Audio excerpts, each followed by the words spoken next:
Welcome to the latest episode of the Lion and the Liverbird podcast, where we'll be discussing Chelsea's first game of the Premier League season. Club World Cup champions. There's a lot of positivity, and then it petered out against Crystal Palace. We'll talk about that game, the controversial moment where the goal was cancelled from the free kick, some random rule which is there, but it's never been put in place. And then we also look at a preview of Chelsea's game, which is coming up actually in a few hours against West Ham. So, Rohit, take it away. First, let's talk about Chelsea's nil-nil draw with Palace. Yeah, like you rightly said, right? There was a lot of excitement, at least from the Chelsea fans' perspective, going into the season because we just won the Club World Cup. But this match was a stark reality check, right? And that basically thought kept coming back to me again and again, like how good the Premier League is, especially teams like Crystal Palace, like. They gave you guys a run for your money, and of course, they won, the Community Shield the week before. They won the FA Cup last year. A very, very good team which unfortunately looks like it's getting taken apart over this last week with Eze heading to Arsenal and Gahey looks like heading to Liverpool. But regardless, a wonderful team. I think we'll talk about this team for years to come in Premier League folklore, led by a brilliant manager, Yeah. Oliver Glasner, right? And they set up so well, right? They defensively compact, threatening on the counter, and basically Chelsea didn't really have any answers. The game ended nil-nil, but I think the biggest talking point of the game, of course, Adeem, was that disallowed free kick, like you correctly pointed out. When they got the free kick, I was a little worried because it was in a very dangerous position, and Eze, who's like got a really great shot on him, was about to take it. But what transpired after that was something I didn't expect, either in terms of the goal or in terms of it getting ruled out. So I always expected Eze to maybe to try and finesse it, but he didn't. He basically whacked it, an absolutely unstoppable shot, man. One of those unstoppable shots that just like flies by like a bullet, right? To use like a cricketing term from Ravi Shastri's commentary, like a tracer bullet, right? And once it went in, I was like, ah, damn it. It's very hard to come back against Crystal Palace. And none of the fans or the players were really protesting because Yeah. it was a legitimate goal, right? It was a goal. The goalkeeper.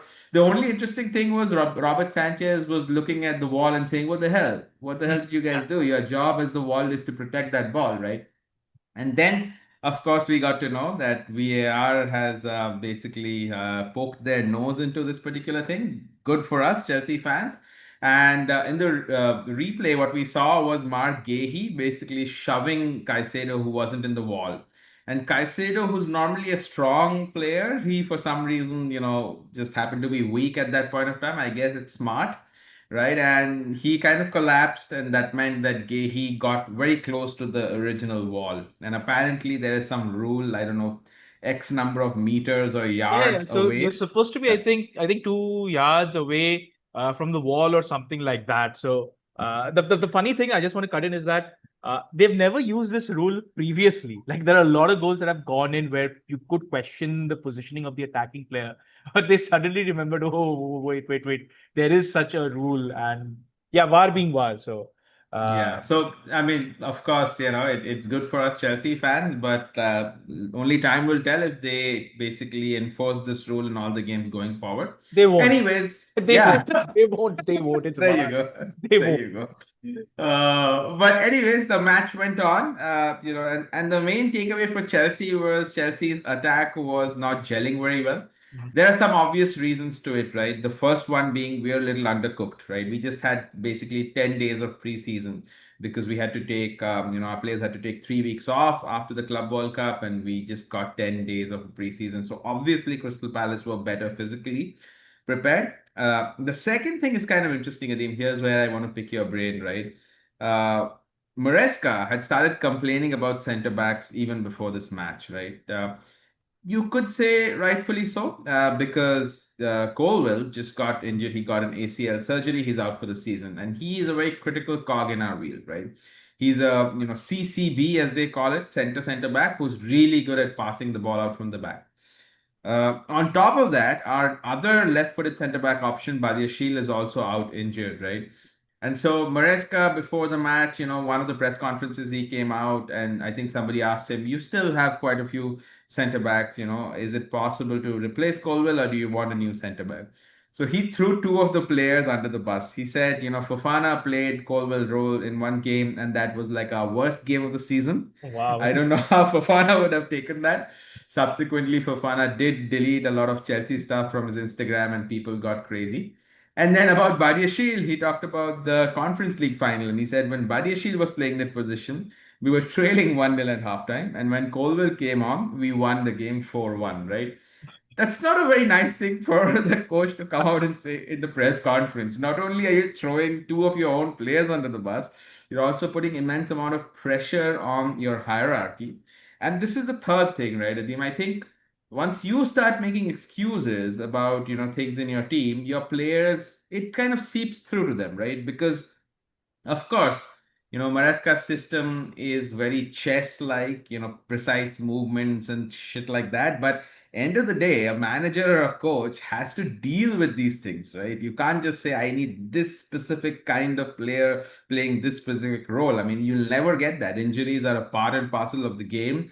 Suspensions are a part of parcel of the game. So I don't know what you think about, Maresca's system and Maresca himself being like so rigid. Uh, so we, the thing with Maresca is that we've seen him stick to his guns and say stuff out all the time. He did this last season also, where he was calling players out and all. I don't know why he does that. I don't know who it helps. And being rigid obviously is not going to help, because we discussed this last time also, that you can't find that particular player for the position all the time. It's not Football Manager where a region will come out, or it's not FIFA where you will get that kind of player. You gotta sometimes fit square pegs into round holes, and it draws parallels with Anish Slot and his situation. I just wanted to put it. So our right back situation is right now terrible. We lost Trent. We signed Frimpong. He's out injured till the international break. Connor Bradley just started training, and Joe Gomez didn't train after playing against Bournemouth. It is so. All three of our right backs or potential right backs have some issue, and we don't know who's going to play right back against Newcastle. But Arne Slot's not making a fuss out of it. He's just saying that we've got to deal with it. There is no way I can sign four right backs, because such situations are very rare. Like, you can't have 10 centre backs, you can't have 10 Such midfielders. a reasonable thing to say, Adim. Is he I, is he really a Premier League coach? I don't I don't know. know. And he didn't throw anybody under the bus. So Joe Gomez was partly at fault for one of the goals that we scored. Sorry, one of the goals that Bournemouth scored, because he was like ahead of Salah for some reason. But he didn't throw him under the bus, right? I'm like, it's fine, stuff happens. So I don't understand what is up with Maresca. Why is he always in? He reminds me a bit of Arteta, like always willing to fight. Bro, you don't have to fight. Just do what you're supposed to do. Play the best players, get the result, and then discuss what can be done. You don't have to air dirty laundry. And I feel terrible for Fafana and Buddy Sheila. Like, if this reminds me of like school days, TK Shah. He used to make fun of me every single day in physics class. You remember, right? He's like, you need Saurav Ganguly to help you pass in physics. You don't need to hear that, man. You don't want to hear Oh that. my God, that's a very good point. You Yeah. make that in jest, but that's a very, very good point, right? I think it'll basically hit the confidence of Fofana and Badiashile quite badly. Yeah. So Uh, that's the thing. yeah, yeah, yeah, that's a And very good point. Yeah, go and ahead. I think we need to pivot quickly to the next game that you have against struggling West Ham. I mean, they Yeah. were gazumped by Sunderland 3-0.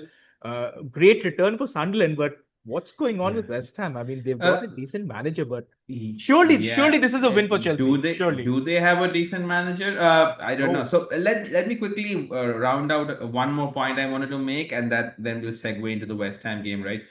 Another kind of reason why our attack was toothless, in my opinion, is we've talked about this, Adim. We made a lot of changes, right? Gittins was our left winger. He's still raw. He needs time, right? And of course, Madueke we've sold. We've sold Nicholas Jackson, and so many new additions will take time to gel. So we'll see what happens in this West Ham game. Like you correctly pointed out, we are playing West Ham in a few hours from now. And you said West Ham is a decent manager, but going by his record at Chelsea and West Ham now, I think there's something underneath what Graham Potter is trying to do and how he constantly seems to be failing. Right, he did really well in Brighton in terms of the strategy and tactics, but if you look at his overall, numbers, win numbers, they weren't that great. They weren't eye-popping, right? So that's the interesting thing, right? West Ham looked like utterly out of the water, I think, against Sunderland. Yeah, yeah, yeah. Sunderland Yeah, put yeah. in a great performance. I think they beat them like 2 or 3 3 nil. nil or 3 nil. something like that. That's Absolutely correct. crazy, right? And you correctly point out, right? West Ham again, they seem to be that team against whom you can get an easy win. So we'll see what happens. You expect Chelsea to win, but then some of these issues persist, right? Of course, with Chelsea, who's going to play that center back role? We had Josh Achimpong play really well for an 18, 19-year old, and he made some amazing tackles, but he's not Levi Colwill. So if you don't change this or tweak the system even a little bit, we are going to struggle in that sense, right?